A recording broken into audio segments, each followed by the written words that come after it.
Hello and welcome back to the channel. What I want to talk about today is what I carry in my backpack for a bleeding control kit. So this isn't the FEMA Stop the Bleed with tourniquets, but this is more a practical kit of what you can put together pretty cheaply and pretty easily and carry in your purse, keep it in your backpack, you can keep it in your desk, or you can keep it in your car.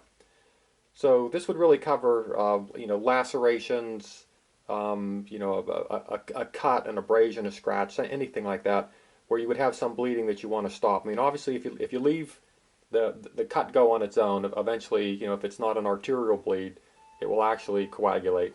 But in a lot of cases, you want to try to put direct pressure on the wound, and that will stop it. So first and foremost, pair of gloves. Always have a pair of gloves on me. If you're doing any of this stuff with blood, even if you know the person, you should have gloves. Gloves help protect you. Inside this, and again, the case doesn't really matter. It's the contents of the case. And you can pick this up at any of the dollar stores, any of the pharmacies.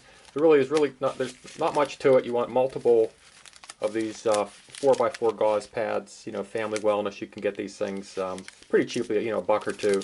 You want to have more than one. 4 or 5 maybe. Once you've torn these open, put them on the hand, which we'll go through a little demonstration of that. Then you wrap it with a stretch bandage. The stretch bandage will also apply some pressure because it has some stretch to it. It'll keep compression to it, and then you want to put some tape on it. Alright, so here's our cut. Before we do anything, one of the first things you want to do, you may just want to wipe this down, run it under some water depending how bad it is. And then even without a gauze or anything, the first thing I will do is I'll take my gloved hand and I'll just compress even before I put my first thing of roll gauze on there. And I'm going to let that sit for maybe 15 seconds and we'll see if that stops the bleeding.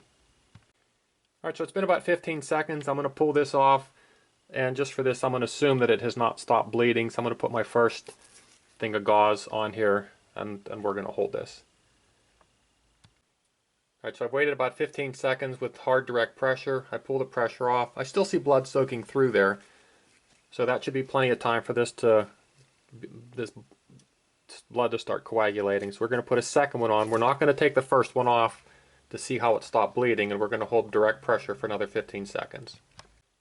Alright, so it's been 15 seconds. We're going to pull back. We still see more blood here, so we're going to put another one on. Alright, so that's been about 15 seconds. We're going to pull back again, and we still have blood on my glove. So we don't have this stopped yet. So we're going to try one more. We're going to hold this real tight. You want to hold this very, very, very tightly. Alright, so it's been about 15-20 seconds. Again, real hard direct pressure. Now you see that the bandage has actually come off on my hand.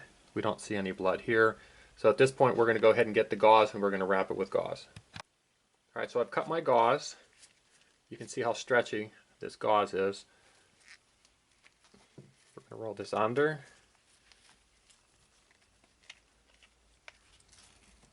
Very tightly.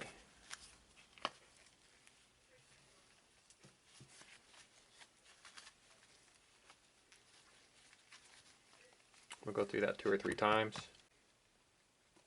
And then lastly what we're going to do is we're going to put a couple pieces of pre-cut tape on it. So I don't see any blood coming through the gauze, so I know this isn't an arterial bleed. This was either a venous bleed or just a cut. So I think we're good there. So again, this compression, this acts like as a compression bandage, and it actually squeezes from 360 degrees. We kind of look at this now. We got tape on it, so I'd be pretty happy with that one.